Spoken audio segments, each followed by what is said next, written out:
ഈ വിദേശിയുടെ ജെട്ടി തൊണ്ടി മുതലിൻ്റെ കൂട്ടത്തിൽ ഉണ്ടായിരുന്ന ജെട്ടി എടുത്തു കൊണ്ടുപോയി അതിൻ്റെ അളവ് കുറച്ച്, ഇതിൻ്റെ ഏറ്റവും വിരോധാഭാസം എന്നാൽ അളവ് കുറച്ചു. എന്നാൽ ഈ മണ്ടൻ ആ കളറിലെ നൂല് കൊണ്ട് തുന്നണ്ടേ, മറ്റൊരു കളറിലെ നൂല് കൊണ്ട് തുന്നിയിട്ട് തിരികെ കോടതിയിലെത്തി വെച്ചാൽ അതാണ് ആന്റണി രാജുവിൻ്റെ വിവരവും വിദ്യാഭ്യാസവും. ഇപ്പൊ ഈ വന്ന വിദേശ പൗരൻ ആന്റണി രാജുവിന്റെ കുഞ്ഞമ്മയുടെ മോനോ മാമിയുടെ മോനോ എങ്ങാനുമാണോ? അല്ല. അങ്ങനെ വരുമ്പോൾ അയാളും ആന്റണി രാജുവും തമ്മിലുള്ള ബന്ധം എന്താണ്? അയാൾക്ക് വേണ്ടി ഈ ജട്ടിയുടെ സൈസ് വെട്ടിക്കുറയ്ക്കാൻ ആന്റണി രാജു പോയത് എന്തിനാണ്? പിണറായി വിജയൻ ഇക്കാര്യമൊക്കെ വളരെ കൃത്യമായി അറിയാം. ആന്റണി രാജു ജട്ടി കേസിലെ പ്രതിയാണെന്നറിയാം. അദ്ദേഹം ഒരു മയക്കുമരുന്ന് കേസിലെ പ്രതിയെ രക്ഷപ്പെടുത്താൻ ശ്രമിച്ചതൊക്കെ പിണറായിക്ക് അറിയാം. CPM ശിക്ഷപ്പെടുമെന്നെല്ലാം അറിയാം. ആന്റണി രാജുവിൻ്റെ ജട്ടി കീറുന്ന വിധി കോടതിയിൽ നിന്നുണ്ടാവുന്നത് കാരണം ജട്ടി മാറ്റിയ മന്ത്രിക്ക് ഇതിൽ വേറെ പ്രത്യേകത വെച്ചാൽ ലോക ചരിത്രത്തിൽ ആദ്യമായിട്ടായിരിക്കും ജട്ടി കേസിലകത്ത് ഒരാൾക്ക് നിയമസഭാംഗത്ത് നഷ്ടപ്പെടുന്നതും തടവ് ശിക്ഷ വിധിക്കുന്നു. അദ്ദേഹം രാജിക്കത്തുമായി സ്പീക്കറുടെ ഓഫീസിലേക്ക് പോകുമ്പോൾ സ്പീക്കർ ഓഫീസ് പറയുന്നത് രാജിക്കത്ത് ഇങ്ങോട്ട് വരേണ്ട, അയോഗ്യനായി കഴിഞ്ഞിട്ടുണ്ടെന്ന്. തിരുവനന്തപുരം സെൻട്രൽ നിയോജക മണ്ഡലത്തിൽ നിന്നുള്ള MLA ആയിരുന്ന ആന്റണി രാജു ജട്ടി അളവ് കുറച്ച കേസിനകത്ത് ശിക്ഷിക്കപ്പെടുന്നു. 3 വർഷത്തേക്ക് അദ്ദേഹത്തിന് തടവ് ശിക്ഷ വിധിക്കുന്നു. MLA അയോഗ്യനാക്കി സ്പീക്കറുടെ ഓഫീസ് ഉത്തരവിറക്കി. വിരോധാഭാസം എന്താണെന്ന് വെച്ചാൽ ഇദ്ദേഹം രാജിക്കത്തുമായി സ്പീക്കറുടെ ഓഫീസിലേക്ക് പോകുമ്പോൾ സ്പീക്കർ ഓഫീസ് പറയുന്നത് രാജിക്കത്ത് ഇങ്ങോട്ട് വരേണ്ട, അയോഗ്യനായി കഴിഞ്ഞിട്ടുണ്ടെന്ന്. അതായത് ഈ ജട്ടി കേസ് ഇന്നും ഇന്നലെയോ തുടങ്ങിയതല്ല. ഇപ്പോൾ ആന്റണി രാജു 2021 തെരഞ്ഞെടുപ്പിൽ മത്സരിക്കുന്നതിന് മുമ്പ്, അതിന് മുമ്പ് തെരഞ്ഞെടുപ്പിൽ മത്സരിക്കുന്നതിന് മുമ്പ് 1990 നടന്നൊരു സംഭവമാണ്. ഒരു വിദേശ പൗരൻ അല്ലെങ്കിൽ ഒരു വിദേശി തൻ്റെ ജട്ടിയിൽ 66 ഗ്രാം മയക്കുമരുന്നുമായി എത്തുകയും തിരുവനന്തപുരത്ത് വെച്ച് പിടികൂടുകയും ചെയ്ത സാഹചര്യത്തിൽ പിന്നീട് ഇയാൾ ജയിലിൽ പോകുന്നു.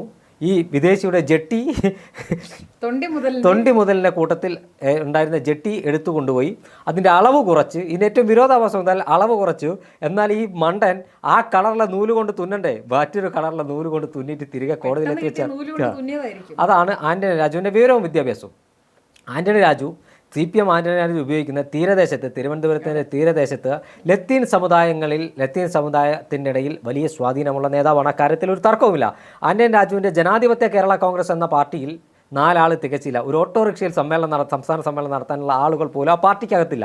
പക്ഷേ ആന്റണി രാജു തീരദേശത്ത് നല്ല സ്വാധീനമുള്ള ആളാണ് എന്ന കാര്യത്തിൽ ഒരു തർക്കവുമില്ല. അതുകൊണ്ടാണ് CPM ഈ ആന്റണി രാജുവിനെ ചേർത്ത് പിടിക്കുന്നത്. അതായത് ആന്റണി രാജുവിനെ നെയ്യാറ്റിൻകര, പാറശാല, കോവളം, തിരുവനന്തപുരം സെൻട്രലിൽ നേമം തുടങ്ങിയ തീരദേശ ലത്തീൻ സമുദായത്തിന് നല്ല സ്വാധീനമുള്ള മേഖലകളിൽ ആന്റണി രാജുവിന് ഒരു സീറ്റ് കൊടുത്താൽ ആന്റണി രാജുവിൻ്റെ സ്വാധീനം ഉപയോഗിച്ച് ചില വോട്ടുകൾ ഇടതുമുന്നണിക്ക് കിട്ടും. അത് ഇടതുമുന്നണിക്ക് ലാഭമാണ്. ഒരു സീറ്റ് ഇയാൾക്ക് കുഴിച്ചിട്ട് പോട്ടെന്ന് വെച്ച് കൊടുത്താലും മറ്റുള്ള മണ്ഡലങ്ങളിൽ അതിൻ്റെ ഗുണമുണ്ടാവും. കൊല്ലത്തും തിരുവനന്തപുരത്തൊക്കെ ലത്തീൻ സമുദായത്തിന് ചില സ്വാധീനമുള്ള തീരദേശ മണ്ഡലങ്ങളിൽ ആന്റണി രാജു അവർക്കിടയിൽ ഒരു നേതാവായതുകൊണ്ട് ആന്റണി രാജു പറഞ്ഞാൽ കിട്ടുന്ന ചില വോട്ടുകളുണ്ട്. അതാണ് CPMൻ്റെ ലക്ഷ്യം. പിണറായി വിജയൻ ഇക്കാര്യമൊക്കെ വളരെ കൃത്യമായി അറിയാം. ആന്റണി രാജു ജട്ടി കേസിലെ പ്രതിയാണെന്നറിയാം.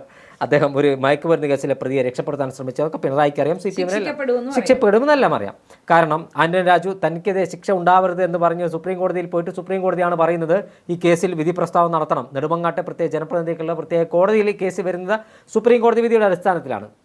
എന്നിട്ടും 2.5 വർഷക്കാലം കേരളത്തിൻ്റെ ഗതാഗത വകുപ്പ് കൈകാര്യം ചെയ്ത ഈ പിണറായി സർക്കാരിൽ കേരളത്തിൻ്റെ ഗതാഗത വകുപ്പ് കൈകാര്യം ചെയ്ത വ്യക്തിയാണ് ഈ ആന്റണി രാജു.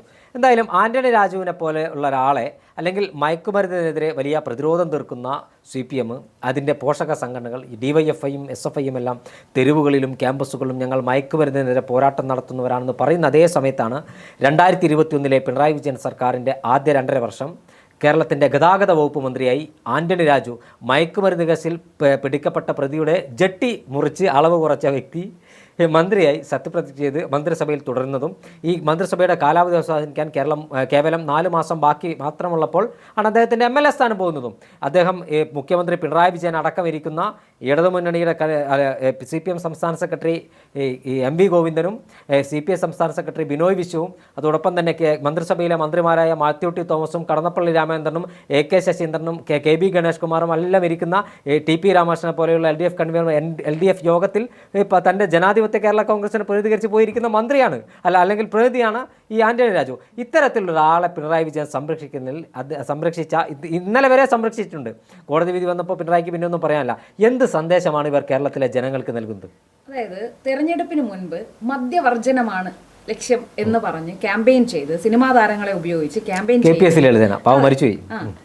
ചെയ്ത് വോട്ട് നേടുകയും അതിനുശേഷം ബാറുകളുടെ എണ്ണത്തിൽ ഗണ്യമായ വർധനവ് വരുത്തുകയും ചെയ്ത സർക്കാരല്ലേ ഈ LDF സർക്കാർ. അപ്പോൾ പിന്നെ അവർ ഇതിലപ്പുറവും ചെയ്യുമെന്ന കാര്യത്തിൽ ജനങ്ങൾക്ക് തർക്കമുണ്ടോ? നിതിന്റെ തർക്കമുണ്ട് ഇല്ല, ഇല്ലല്ലോ. ഒരിക്കലും അവർ ഇതല്ല പറയുന്നതൊന്ന്, പ്രവർത്തിക്കുന്നത് മറ്റൊന്ന്. അവർക്ക് അവരുടെ സ്വാർത്ഥ ലാഭങ്ങളുണ്ട്, അവരുടെ രാഷ്ട്രീയ നേട്ടങ്ങളുണ്ട്. ഇതെല്ലാം അവർ മുന്നോട്ട് കൊണ്ടുപോവുകയും ചെയ്യും. ഇപ്പോൾ ശബരിമല സ്വർണ്ണക്കൊള്ള കേസിൽ അറസ്റ്റിലായ പത്മകുമാറിനെ ഇതുവരെ പാർട്ടി എന്തെങ്കിലും ചെയ്തിട്ടുണ്ടോ? ഇല്ല. ഇപ്പോഴും അവർ ചുമക്കുകയാണ് അവരുടെ ഏതോ ദൈവതുല്യരെ ഇനിയും രക്ഷിക്കാൻ വേണ്ടിയിട്ട്. അപ്പോൾ പിന്നെ ഈ ആന്റണി രാജുവിനെ ചുമന്നതിൽ എന്തെങ്കിലും അതിശയമുണ്ടോ? അവർ ചുമക്കും. അവരുടെ നേട്ടത്തിന് വേണ്ടി അവർ എന്തും ചെയ്യുമെന്നുള്ള കാര്യത്തിൽ യാതൊരു സംശയമില്ല. ഇത് കേരളത്തിലെ ജനങ്ങൾ ഇപ്പോൾ ഏകദേശം എല്ലാം തിരിച്ചറിഞ്ഞു കഴിഞ്ഞു എന്നുള്ളത് തന്നെയാണ് നമുക്ക് മനസ്സിലാക്കാൻ കഴിയുന്നത്. കഴിഞ്ഞ ദിവസം പ്രതിപക്ഷ നേതാവ് പറഞ്ഞത് മുഖ്യമന്ത്രിക്ക് ഇത് അറിയാമായിരുന്നു, ഇന്റലിജൻസ് റിപ്പോർട്ട് കൃത്യമായി മുഖ്യമന്ത്രിയുടെ മുന്നിലുണ്ട്, പിന്നെ എന്തിനാണ് അദ്ദേഹം മന്ത്രിസഭയിൽ ഇയാൾ ഉൾപ്പെടുത്തിയെന്ന ചോദ്യം പ്രതിപക്ഷ നേതാവ് ചോദിക്കുമ്പോൾ അത് ന്യായമായ ചോദ്യമാണെന്ന കാര്യത്തിൽ തർക്കമില്ല. പക്ഷേ ഇതിന് മറുപടി പറയേണ്ട ആൾ മുഖ്യമന്ത്രി പിണറായി വിജയൻ. എന്തെങ്കിലും ചോദ്യത്തിന് അദ്ദേഹം കൃത്യമായി ഉത്തരം പറഞ്ഞ ചരിത്രമുണ്ടോ? ഇല്ല. അന്വേഷിക്കുന്നു, തിരഞ്ഞുകൊണ്ടിരിക്കുന്നു, കിട്ടിയാൽ അറിയിക്കാം, ഇങ്ങനെയുള്ള ചില കോമൺ മറുപടികളല്ലാതെ സഭയിൽ ചോദിച്ചിട്ടുള്ള എന്തെങ്കിലും ചോദ്യത്തിന് പ്രതിപക്ഷത്തിന് അദ്ദേഹം മറുപടി കൊടുത്തിട്ടുണ്ടോ? അപ്പോൾ അദ്ദേഹം മറുപടി കൊടുക്കില്ല. അല്ല, ഇക്കാര്യത്തിൽ മറ്റൊരു കാര്യം കൂടി എൻ്റെ ഒരു സംശയമാണ്. അതായത് ഉമ്മൻചാണ്ടി 2011 മുതൽ 2016 വരെ കേരളത്തിൻ്റെ മുഖ്യമന്ത്രിയായപ്പോൾ അദ്ദേഹത്തിനെതിരെയും മന്ത്രിസഭയിലെ ചില ആളുകൾക്കെതിരെയും കോൺഗ്രസ് നേതാക്കന്മാർക്കെതിരെയും ഒക്കെ ചില ആരോപണങ്ങൾ വരുന്നു. അതായത് സോളാറുമായി ബന്ധപ്പെട്ട് കേരളത്തിലെ മാധ്യമപ്രവർത്തകർ രാവിലെ പുതുപ്പള്ളി ഹൗസിൽ പോകുന്നു 6 മണിക്ക്, 8 മണിക്ക് ഉമ്മൻചാണ്ടിയുടെ ഓഫീസിലേക്ക് പോകുന്നു, 10 മണിക്ക് കോൺഗ്രസ് പരിപാടി ഉണ്ടെങ്കിൽ അവിടേക്ക് പോകുന്നു, 11 മണിക്ക് റെയിൽവേ സ്റ്റേഷനിൽ പോകുന്നു പ്രതികരണം നേടാൻ, 12 മണിക്ക് അദ്ദേഹം ഭക്ഷണം കഴിക്കാൻ വന്ന് ഹോട്ടലിൽ പോകുന്നു. തീർച്ചയായും ഇത്തരത്തിൽ ഒരു ദിവസം 10 തവണ ഉമ്മൻചാണ്ടിയുടെ മുന്നിൽ പോയി മാധ്യമപ്രവർത്തകർ പ്രതികരണം ആരായുന്ന മാധ്യമപ്രവർത്തകർ എന്തുകൊണ്ടാണ് മുഖ്യമന്ത്രിയുടെ പ്രതികരണം ഈ കേസിനകത്ത് ഇന്നലെ വിധി വന്നപ്പോൾ പോയി ചോദിക്കാതിരുന്നത്? ഈ ഒരു കേസിലെന്നല്ല, ഏത് കാര്യത്തിലാണ് ഇവിടുത്തെ മാധ്യമപ്രവർത്തകർ മുഖ്യമന്ത്രിയോട് ചോദ്യം ചോദിക്കുന്നത്? ഇപ്പൊ അദ്ദേഹം വിളിക്കുന്ന പ്രസ് മീറ്റുകളിൽ മാത്രമാണ് അദ്ദേഹം പറയുന്നത്. അത് റേഡിയോ അല്ലേ? റേഡിയോ. അത് ഇവിടെ ഇരിക്കുന്ന മാധ്യമപ്രവർത്തകർ ഒന്നും ചോദിക്കില്ല. കൂടിപ്പോയാൽ ആ ജയ്ഹിന്ദിൽ എങ്ങനെ ഏതെങ്കിലും ഒരു മാധ്യമപ്രവർത്തക അല്ലെങ്കിൽ ഒരു മാധ്യമപ്രവർത്തകൻ ആരെങ്കിലും ചോദിച്ചാലായി. അല്ലാതെ ആരാണ് മുഖ്യമന്ത്രിയോട് എന്തെങ്കിലും അതിന് ഉത്തരം തരില്ല. നിങ്ങളെ രാഷ്ട്രീയം എനിക്കറിയാം, നിങ്ങളുടെ ലക്ഷ്യം എനിക്കറിയാം. ഏതാ ചാനൽ? അതല്ലേ? ശരി, അവിടെ ഇരുന്നു. ഇത്രയും പറഞ്ഞു നിർത്തും. അല്ലാതെ എന്ത് കാര്യത്തിനാണ് മുഖ്യമന്ത്രി കൃത്യമായ ഉത്തരം കൊടുത്തിട്ടുള്ളത്? ശബരിമല കൊള്ള നടന്നു, എന്തെങ്കിലും മിണ്ടിയോ? ഇല്ല, മിണ്ടിയില്ല. അതിന് പകരം കോൺഗ്രസ്സുകാരന്റെ പേര് ഏതിലെങ്കിലും ഒരു പരാമർശിക്കപ്പെട്ടാൽ ഫേക്കായിരിക്കും. അതില് അന്ന് വൈകുന്നേരം വാർത്താ സമ്മേളനം നടത്തും. ഇലക്ഷന്റെ അന്ന് എന്താ പറഞ്ഞ? ഈ തദ്ദേശ തെരഞ്ഞെടുപ്പിൽ രാവിലെ വന്ന് എന്താണ് പറഞ്ഞ? വോട്ടിട്ട് കഴിഞ്ഞിട്ട് വായ തുറന്നു, സ്ത്രീലമ്പടന്മാരുടെ കോൺഗ്രസ് എന്ന് പറഞ്ഞു. ആരെ അടുത്ത് പിടിച്ചിരുത്തിയിട്ടാണ്? ആ മുഖ്യമന്ത്രിയുടെ ഓഫീസിലിരിക്കുന്ന സ്ത്രീലമ്പടന്മാരെ കാണാൻ ഇദ്ദേഹത്തിന് കണ്ണില്ല. കോൺഗ്രസ് നിന്ന് പുറത്താക്കിയ സ്ത്രീലമ്പടനെയാണ് കോൺഗ്രസിന്റെ തലയിൽ വെച്ചത്. അപ്പോ കേരളത്തിലെ ജനങ്ങൾക്കറിയാം മുഖ്യമന്ത്രി എപ്പോൾ വായി തുറക്കും, എന്ത് കാര്യത്തിന് വായി തുറക്കും എന്ന് കേരളത്തിലെ ജനങ്ങൾ ഇതിനോടകം മനസ്സിലാക്കിയിട്ടുണ്ട്. അപ്പോൾ ആ ചോദ്യത്തിൽ അർത്ഥമില്ല. നിതിൻ, മുഖ്യമന്ത്രി എന്തുകൊണ്ട് പ്രതികരിച്ചില്ല? മാധ്യമങ്ങൾ എന്തുകൊണ്ട് ചോദിച്ചില്ല? മാധ്യമങ്ങൾ ചോദിക്കില്ല, കാരണം ഇവർക്ക് മുട്ടുവിറയ്ക്കും. കടക്ക് പുറത്ത് എന്ന് പറഞ്ഞാലോ, അതുകൊണ്ട് അവർ ചോദിക്കില്ല. കാരണം ഇടതുപക്ഷത്തിന്റെ കുഴലൂത്തുകാരായി മാറിയ മാധ്യമ സഖാക്കളാണ് ഈ മാധ്യമങ്ങളിലെല്ലാം ഉള്ളത്. അതുകൊണ്ട് തന്നെ അവരാരും ഇതിനെതിരെ ശബ്ദമുയർത്തുകയുമില്ല, ചോദിക്കുകയുമില്ല. ചേച്ചി പറഞ്ഞൊരു കാര്യം വളരെ പ്രസക്തമാണ്. കാരണം LDF വരും, എല്ലാം ശരിയാകുമെന്നൊരു മുദ്രാവാക്യം ഉയർത്തി തെരഞ്ഞെടുപ്പിനെ നേരിട്ടപ്പോൾ കേരളത്തിൽ മദ്യവർജനം ആണ് ഞങ്ങളുടെ ലക്ഷ്യമെന്ന് പറഞ്ഞ് അധികാരത്തിലേറിയ സർക്കാർ മുക്കിന് ബാറുകൾ തുറന്നു. വിദ്യാലയങ്ങൾ തുറക്കുന്നതിന് പകരം ബാറുകൾ തുറന്നു എന്ന് മാത്രമല്ല, കേരളത്തിലേക്ക് അതിൻ്റെ ചരിത്രത്തിൽ ഏറ്റവും കൂടുതൽ മയക്കുമരുന്നുകൾ ഒഴുകിയെത്തുന്ന ഒരു കാലഘട്ടത്തിലൂടെയാണ് നമ്മൾ കടന്നു പോകുന്നത്.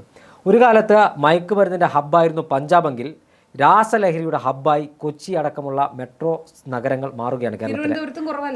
കോഴിക്കോടും കുറവല്ല. ദിവസം ലഹരി പിടിക്കാത്ത ഒരു കേസ് പോലും കേരളത്തിൽ റിപ്പോർട്ട് ചെയ്യുന്നില്ല. 1-2 കേസുകൾ പിടിക്കുന്നുണ്ടെങ്കിൽ പിടിക്കപ്പെടാതെ പോകുന്ന ആയിരക്കണക്കിന് കേസുകൾ കേരളത്തിനകത്തുണ്ട്.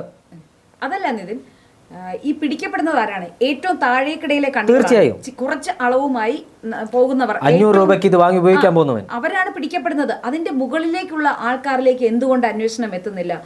തിരുവനന്തപുരത്തെ തന്നെ പ്രമുഖ സ്കൂളുകളിൽ പോലും കഞ്ചാവിന്റെ ഉപയോഗവും എല്ലാം നേരത്തെ റിപ്പോർട്ട് ചെയ്യപ്പെട്ടിരുന്നു. പക്ഷേ അതിൻ്റെയൊക്കെ അന്വേഷണം എവിടം വരെ എത്തി? അതിനൊക്കെ പ്രത്യേക ഉദ്യോഗസ്ഥന്മാരെല്ലാം ഉണ്ട് അവിടെ ഇത് നിരീക്ഷിക്കാനുമെല്ലാം. പക്ഷേ അതിന്റെ അന്വേഷണം അതിന്റെ ഉന്നത തലങ്ങളിലേക്ക് എത്തിയോ? എവിടെയെങ്കിലും എത്തിയോ? ഇല്ല. ഈ ഒരു മയക്കുമരുന്ന് വേട്ടയായാലും ശരി, എന്തായാലും ഇപ്പൊ ന്യൂ ഇയർ പ്രമാണിച്ച് എവിടെയൊക്കെ മയക്കുമരുന്ന് പിടിച്ചു എന്ന് പറയുന്നു. പക്ഷെ അതിന്റെ എല്ലാം അടുത്ത സ്റ്റെപ്പ് ആരാ ഇതിന്റെ മുകളിലുള്ളത്?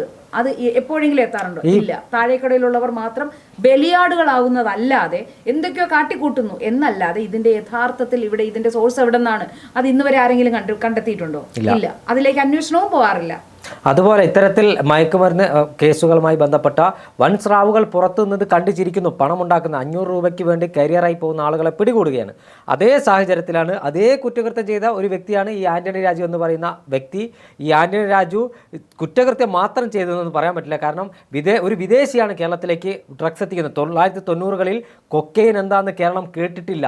ആ കാലഘട്ടത്തിലാണ് കൊക്കെയിനുമായി കേരളത്തിലെത്തുന്നതും കൊക്കെയിൻ പോലീസ് പിടികൂടുന്നു. പക്ഷേ അന്ന് പിടികൂടിയ ഉദ്യോഗസ്ഥൻ നിരന്തരമായി നടത്തിയ പോരാട്ടത്തിനൊടുവിലാണ് ആന്റണി രാജുവിൻ്റെ ജെട്ടി കീറുന്ന വിധി കോടതിയിൽ നിന്നുണ്ടാകുന്നത്. കാരണം ജെട്ടി മാറ്റിയ മന്ത്രിക്ക് ഇതിന് വേറെ പ്രത്യേകത വെച്ചാൽ ലോക ചരിത്രത്തിൽ ആദ്യമായിട്ടായിരിക്കും ജെട്ടി കേസിനകത്ത് ഒരാൾക്ക് നിയമസഭാംഗത്ത് നഷ്ടപ്പെടുന്നതും തടവ് ശിക്ഷ വിധിക്കുന്നു. അത്തരം നാണംകെട്ട രൂപത്തിലേക്ക് ഇടതുമുന്നണി സർക്കാർ എത്തിയിട്ടും അല്ലെങ്കിൽ ഇടതുമുന്നണി എത്തിയിട്ടും മുഖ്യമന്ത്രി ഇപ്പോഴും പറയുന്നത് ഭരണവിരുദ്ധ വികാരമില്ല, കേരളത്തിലെ ഇടതുപക്ഷത്തിലെ ജനങ്ങൾക്ക് ഇപ്പോഴും വിശ്വാസമാണ് എന്ന് പറയുമ്പോൾ മുഖ്യമന്ത്രിക്ക് ലോകം തിരിയാഞ്ഞിട്ടാണോ അല്ലെങ്കിൽ അദ്ദേഹം പൊട്ടനെ പോലെ അഭിനയിക്കുകയാണോ എന്ന് മാത്രമാണ് കണ്ടറിയാവുന്ന ഒരു കാര്യം. കൂടെ ചോദിക്കാനുണ്ട്. കാരണം ഇപ്പൊ ഈ ഒരു കേസിൽ ഒരു മയക്കുമരുന്ന് കേസിലാണ് ഇപ്പൊ ഈ വന്ന വിദേശ പൗരൻ ആന്റണി രാജുവിന്റെ കുഞ്ഞമ്മയുടെ മോനോ മാമിയുടെ മോനോ എങ്ങാനുമാണോ? അല്ല. അങ്ങനെ വരുമ്പോൾ അയാളും ആന്റണി രാജുവും തമ്മിലുള്ള ബന്ധം എന്താണ്? അയാൾക്ക് വേണ്ടി ഈ ജട്ടിയുടെ സൈസ് വെട്ടിക്കുറയ്ക്കാൻ ആന്റണി രാജു പോയത് എന്തിനാണ്? അതുമായുള്ള ഈ ബന്ധം അത് വ്യക്തമാക്കണം. തീർച്ചയായും ആന്റണി രാജു എന്ന അഭിഭാഷകനായി പ്രാക്ടീസ് ചെയ്യുന്നു. പ്രാക്ടീസ് ചെയ്യുന്ന ഇതൊരാളെ ജൂനിയർ ആയിട്ടാണ്. ഇദ്ദേഹത്തിന്റെ സീനിയറാണ് കേസ് എടുത്തതെന്ന് പറഞ്ഞു. പക്ഷെ ഒരു സീനിയർ എടുത്ത കേസ് കൈകാര്യം ചെയ്യുമ്പോൾ ഇയാൾ എന്തിന് ജെട്ടി വെട്ടാൻ പോയി? അതാണ് ചോദ്യം. അത് എന്തുകൊണ്ട്? അതിന്റെ ആ ഇന്റൻഷൻ എന്തായിരുന്നു? ഇത് കേസ് മാത്രമല്ല, ഇതിന്റെ പിന്നിൽ വേറെ എന്തൊക്കെയോ ഉണ്ട് എന്നതൊരു യാഥാർത്ഥ്യമല്ല. അല്ലാതെ തൻ്റെ സീനിയറായ അഭിഭാഷകൻ കൈകാര്യം ചെയ്യുന്ന ഒരു കേസിനകത്ത് ജെട്ടി വെട്ടാൻ ആന്റണി രാജുവിനെ പറഞ്ഞയച്ചതിൻ്റെ ചേതോവികാരമൊക്കെ കേരളത്തിലെ ജനങ്ങൾ വരും ദിവസങ്ങളിൽ തിരിച്ചറിയും. എന്തായാലും ഈ കേസിനകത്ത് മുഖ്യമന്ത്രി പിണറായി വിജയൻ അടക്കമുള്ളവർക്ക് മിണ്ടാട്ടം മുട്ടിയിരിക്കുകയാണെന്ന കാര്യത്തിലും തർക്കമില്ല.